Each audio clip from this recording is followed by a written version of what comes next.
वंदे मातरम सभी को। आज जो हम पढ़ने जा रहे हैं वो है व्यंजन और व्यंजनों का उच्चारण स्थान। इससे पिछली क्लास में हमने पढ़ा था स्वरों के उच्चारण के स्थान के बारे में, जिसको आप अगर देखना चाहते हैं तो मैं आपको इसी वीडियो में लिंक दे दूंगा। ठीक है, तो हमारा टॉपिक है वो है व्यंजन। तो पहले हमें यही पता होना चाहिए कि व्यंजन क्या होता है। जब क्या करते हैं हम किसी भी वर्ण का उच्चारण करते हैं, ठीक है, तो वो क्या होता है, वो किसी स्वर की सहायता से क्या होता है, उच्चारित होता है। जैसे मैं अगर बोलता हूँ क, जब मैं बोल रहा हूँ क, तो क के साथ क्या निकला, ओ भी आ रहा है। उच्चारित कैसे हो रहा है, क प्लस ओ। तो किसकी सहायता से उच्चारित हो रहा है, तो ये हमारा स्वर की सहायता से उच्चारण हो रहा है। ठीक है, या फिर हम कह सकते हैं किसी और की सहायता से क्या हो रहा है, उच्चारित हो रहा है। इसलिए हम इससे क्या कहते हैं, इसलिए हम इसे कहते हैं व्यंजन। तो व्यंजन हमारा वो होता है जब हम किसी वर्ण को उच्चारित करते हैं तो वो किसी और की सहायता से, ठीक है, किसी और की सहायता से वो क्या किए जाते हैं, उच्चारित किए जाते हैं। वो हमारे व्यंजन कहलाते हैं। जैसे हमारे व्यंजन हो गए क, ख, ग, घ। इसे लोग कई तरीके से पढ़ते हैं। जो सही तरीका होता है वो ये होता है ड, इसको पढ़ते हैं ड। ठीक है, अब जैसे हमारा चौ, छ, ज, झ, इसे पढ़ते हैं न्या, एन वाई ए, न्या, न्या पढ़ते हैं। ठीक है, न्या। ट, ठ, ड, डी ए, ड। ठीक है, इसे ढा, इसे ना पढ़ते हैं। सही तरीका जो उसका पढ़ने का होता है वो ना, एन ए, ना। त, थ, द, ध, न, प, फ, ब, भ, म, य, र, ल, ब, सलजम वाला श, षटकोण वाला श, सपेरा वाला श, ह। इन श को जब बोल रहे हैं तो सभी का उच्चारण एक जैसा रहा, लेकिन इनका जो अर्थ है वो क्या है, एकदम अलग अलग है। यह है इक्षा, त्रा, श्रा, अज्या, ड, ये ड, ए, डा। ठीक है, अब क्या होता है, अब आते हैं हम इसको उच्चारित करते हैं एक एक लेकर के। ठीक है, अब जैसे कि मैं बोलता हूँ क, जैसे बोल रहा हूँ क, तो क जैसे बोल रहा हूँ, ये जो उच्चारित हो रहा है, जो हवा निकल रही है, ठीक है, वो हमारे कंठ से होकर निकल रही है। कंठ से होकर क में क, मेरे साथ बोलो। अगर आप प्रैक्टिकल करोगे तभी पता चल पाएगा। क बोल रहा हूँ तो हमारा किससे निकल रही है, कंठ से निकल रही है, कंठ से। ठीक है, अब जैसे मैं ख बोलता हूँ, ख, ख बोल रहा हूँ, ठीक है, तो ख भी क्या हो रहा है, कंठ से निकल रही है। अरे ग बोलता हूँ, घ बोल के देखो, डा बोल के देखो, ड। ठीक है, तो ये भी क्या हो रहा है, हमारा कंठ के जरिए निकल रहा है। तो ये हमारा किससे आता है, हमारा कंठ से आता है। ठीक है, इस वर्ग को हम कहते हैं क वर्ग। क्या वर्ग कहते हैं, क वर्ग, क वर्ग, क वर्ग। ठीक है, ये हमारा कहाँ से निकल रहा है, ये हमारा कंठ से निकल रहा है।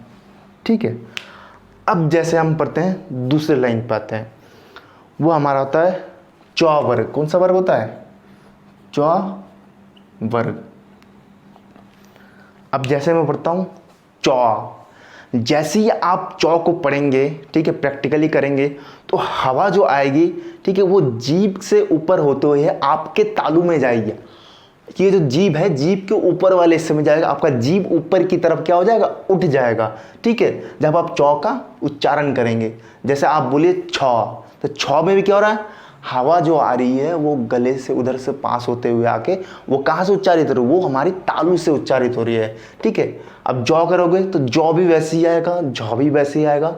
न्या, न्या भी करेंगे तो वो भी क्या होगा, आपके जो हवा आएगी वो हवा आकर के वो तालू से उच्चारित होगा।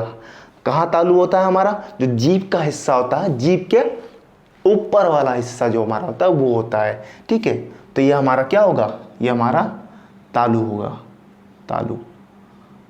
ये हमारा कौन सा वर्ग है, ये हमारा ट वर्ग है, ट वर्ग है। ठीक है, ट वर्ग है। अब ये क्या होता है, जैसे अब ट को बोलते हैं, ट, ट बोल रहा हूँ तो जीभ क्या हो जा रहा है, थोड़ा सा क्या हो रहा है, मुड़ जा रहा है। ठीक है, और जो हवा के लग रही है वो लग रही है हमारी मूर्धा पे लग रही है। मूर्धा वाला कौन सा वाला एरिया होता है? तालू से थोड़ा सा सामने की तरफ, जहां हमारे दांत होते हैं उससे उससे मसूड़े जो होते हैं, ठीक है, उस मसूड़े से थोड़ा सा अंदर की तरफ, ये वाला हिस्सा, ठीक है। तो हमारा टॉ क्या रहा, उसी से हो रहा है। ठॉ बोलो, ठॉ। ठॉ भी बोल रहा हूँ, ठॉ भी कहाँ रहा है, वो अंदर उसी वाले हिस्से से ये हो रहा है हमारा मूर्धा से। ऐसे डा को बोलोगे, ढा को बोलोगे, ना को बोलोगे, ये सब भी हमारे उसी से उच्चारित होंगे। अब आते हैं हमारा वर्ग, वो आता है हमारा, ये हमारा मूर्धा, मूर्धा, ठीक है। अब ये हमारा आता है त्व वर्ग, ठीक है। तो त्व वर्ग में क्या होता है, जैसे मैं बोलता हूँ त्व, तो हवा क्या हो रही है हमारी, हमारी दांतों पे जाके लग रही है, ठीक है। तो उच्चारण किसके जरिए हो रहा है, दांतों के। जिस जगह पे आपका हवा स्पर्श करेगा उसी स्थान से आपका क्या होगा, उच्चारण होगा। अब मैं से बोलता हूँ त्व, त्व हो रहा है तो दांतों से क्या हो रही है हमारी, दंत से क्या हो रहा है, हवा स्पर्श करके उच्चारण हो रहा है। थ बोलता हूँ, द बोलूंगा, ध, ध में भी क्या आ रहा है, सेम आ रहा है, नौ में भी वैसे ही आ रहा है। तो हमारा क्या हो जाएगा, हमारा वो हमारा क्या हो जाएगा, ये हमारा दंत वर्ग, ठीक है, दंत हो जाएगा हमारा। अब आते हैं प, जैसे मैं बोलता हूँ प, फ, ब, भ, तो हवा जो हो रही है हमारी वो होठों के जरिए लग के क्या हो रहा है, उसका उच्चारण हो रहा है, ठीक है। तो ये हमारा कौन सा वर्ग है, प वर्ग है। और ये हमारा कौन सा है, ये हमारा होठ, ठीक है। अगर आपको ये भी अगर याद ना आ रहा है, कई बार क्या हो जाता है, आपको कंफ्यूज हो जाता है कि कौन सा कंठ वर्ग है, कौन सा तालु वर्ग है, कौन सा मूर्धन्य वर्ग है। तो याद रखना, इसका शॉर्ट ट्रिक होता है। जैसे इसको मैंने लिख दिया के, कंठ है, ये हमारा क्या है, तालु है, ये हमारा है मूर्धा, ये हमारा दंत है, ये हमारा ओष्ठ होता है। अगर इससे पूछा जाए आपका ये कौन सा वर्ग है, तो आप बोलोगे कंठीय वर्ग है, ठीक है। क हमारा कौन सा वर्ग है, कंठीय वर्ग है। ख हमारा कौन सा है, कंठीय वर्ग है। इसका अगर तालु का वर्ग पूछ लिया जाए, चौ छ कुछ भी हमारा तालु में ही आएगा।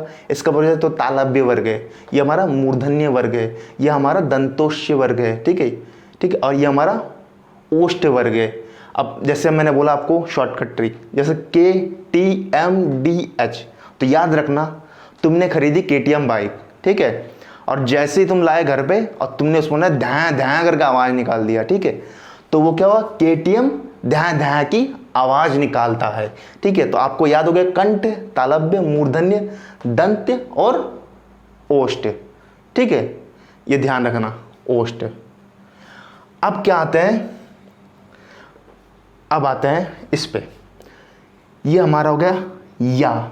जैसे मैं बोलता हूं या, तो या जो हमारा आ रहा है, आप बोलते हैं जैसे या बोलते हैं, वो हमारा तालु में आता है, तालु में, ठीक है। जैसे मेरे साथ बोलो या, तो या बोल रहा हूं तो हवा क्या हो रहा है हमारा, तालु से स्पर्श करके क्या हो रहा है, उससे उच्चारण हो रहा है, ठीक है।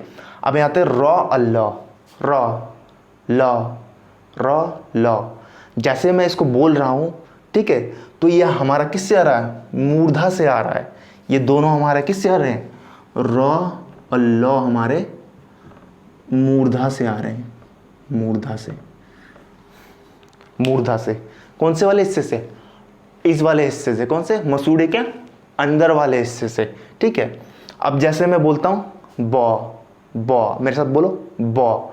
जैसे ही मैं ब बोल रहा हूं, वो हमारा किससे टच हो रहा है, वो हमारा दंत से टच हो रहा है। जैसे बोलता हूं ब, ब, ब हमारा क्या होगा, दंत, ठीक है। अगर वर्ग पूछा जाए तो आप बोल देना दंतोष्य वर्ग, ठीक है।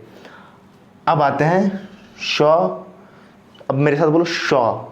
जैसे मैं श बोल रहा हूं, ठीक है, ये भी हमारा क्या हो रहा है, जीभ के साथ हवा क्या हो, उसके ऊपर से इधर से गुजरती हुई हमारे क्या हो रहा है, तालु में क्या स्पर्श करती हुई वो हमारा उच्चारण हो रहा है, ठीक है। ये भी हमारा क्या होगा, तालु। अब ये हमारा षटकोण वाला श, श।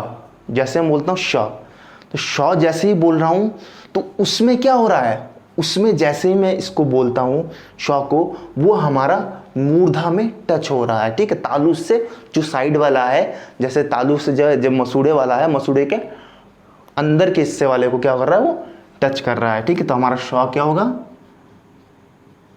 मूर्धा, मूर्धा। ठीक है, अब आते हैं हम ये वाला श से सपेरा वाला स। जैसे मैं सौ बोल रहा हूँ, वो हमारे दांतों को क्या कर रहा है, टच कर रहा है। हवा किस पे टच कर रही है, हमारी दांतों से, उससे उच्चारित हो रहा है। बोलो श, देखो हवा क्या हो रही है हमारी, किस पे टच हो रही है, दांतों पे टच होके जा रही है। तो हमारे क्या हो गया, हमारा सपेरा वाला श, ये हमारा हो गया दंत हो गया। इसका वर्ग क्या होगा, दंतोष्य वर्ग। हमारा ह होता है, ये एक ऐसा होता है जो हमेशा क्या होता है, एकदम सबसे अलग है। ये हमारा होता है काकल्य, या फिर हम कह सकते हैं स्वरयंत्र। काकल्य, ह को हम क्या बोल सकते हैं, काकल्य, या फिर हम कह सकते हैं स्वरयंत्र। ठीक है, ये हमारे, इसको हम पढ़ते हैं इक्षा, त्रा, श्रा, ज्या, ठीक है, डा, ना। तो इसको अगर तोड़ते हैं तो ऐसे टूटता है हमारा क प्लस ये वाला षटकोण वाला शौ में, ये हमारा टूटता है त्रा प्लस रौ में टूटता है।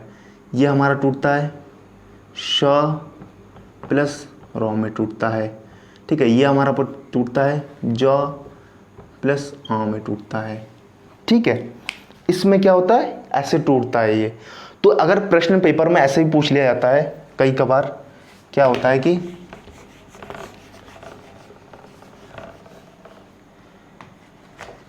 पूछा जाता है कि इसमें कितने वर्ग होते हैं। ठीक है, कितने वर्ग होते हैं, जो वर्गों की संख्या होती है वो कितने, पंचवर्ग कौन कौन से होते हैं, ऐसे भी पूछ लिया जाता है पंचवर्ग कौन कौन से होते हैं। तो क हमारा पंच होगा, च, ट, त, प। तो कौन कौन से हमारे पंचवर्ग होते हैं हमारे, पंचवर्ग, पंचवर्ग क, च, ट, त और प। ठीक है, ये पूछ लिया जाता है। और ये भी प्रश्न पूछ लिया जाता है कि पंचमा अक्षरों की संख्या कितनी होती है और वो कौन कौन सी होती है। तो पंचमा अक्षर कौन सा, 1 2 3 4 5 पंचमा अक्षर, यही सब हो रहे हैं पंचमा अक्षर। ये भी 5 है, ये भी 5 है, 5वें नंबर पे यार पंचमा अक्षरों की संख्या कितनी होती है, 5 होती है। पंचमा अक्षर की संख्या कितनी होती है, पंचमा अक्षर की संख्या कितनी होती है, 5 होती है।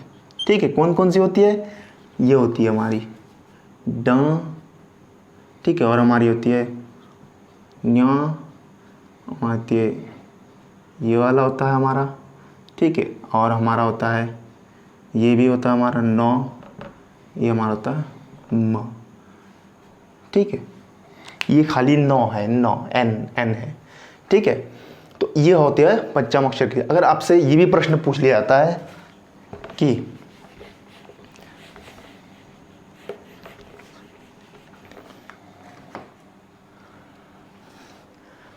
प्राचीन रूप से व्यंजनों की संख्या कितनी होती है, प्राचीन रूप से व्यंजनों की संख्या कितनी होती है, प्राचीन रूप से व्यंजनों की संख्या कितनी होती है, संख्या कितनी होती है या कितनी है। ठीक है, तो आपको बताना है कितनी होती है, 13 होती है ना, 33 होती है। ठीक है, अगर आपसे ये पूछ लिया जाए कि इसका मतलब प्राचीन का मतलब होता है, या फिर हम कह सकते हैं परंपरागत, इसे हम कह सकते हैं परंपरागत। ठीक है, तो परंपरागत रूप से मतलब जो पहले से चली आ रही है। जैसे पहले हमारा कई सारी भाषाएं थी, संस्कृत भाषाएं थी, ठीक है, और ये प्राकृत भाषा थी, पाली भाषाएं थी, तब से हमारी चली आ रही है। कितनी है वो हमारी, 33 है। अगर पूछा जाए कि कुल व्यंजनों की संख्या कितनी होती है, अगर पूछा जाए कुल व्यंजनों की संख्या कितनी होती है, कुल व्यंजनों की संख्या कुल व्यंजनों की संख्या होती है, वो आपकी होती है 39 होती है। ठीक है, इन सबको पकड़ने के बाद, क्योंकि अगर ये 5 10 5 3 15 5 24 5 25 26 27 28 29 30 31 32 33 और इनको अगर जोड़ दोगे तो आपका क्या होगा, 39 होगा। तो कुल व्यंजनों की संख्या कितनी होती है हमारी, 39 होती है। ठीक है,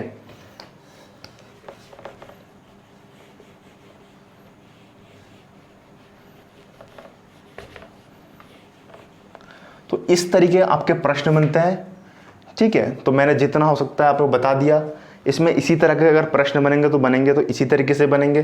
ठीक है, तो आप सभी का धन्यवाद। प्लीज़ हमारे इस चैनल को सब्सक्राइब कर दीजिए, लाइक कर दीजिए, और किसी भी अगर तरह का अगर कोई भी इसमें अगर डाउट रहे तो आप कमेंट सेक्शन में कमेंट कर सकते हैं। आप सभी का धन्यवाद।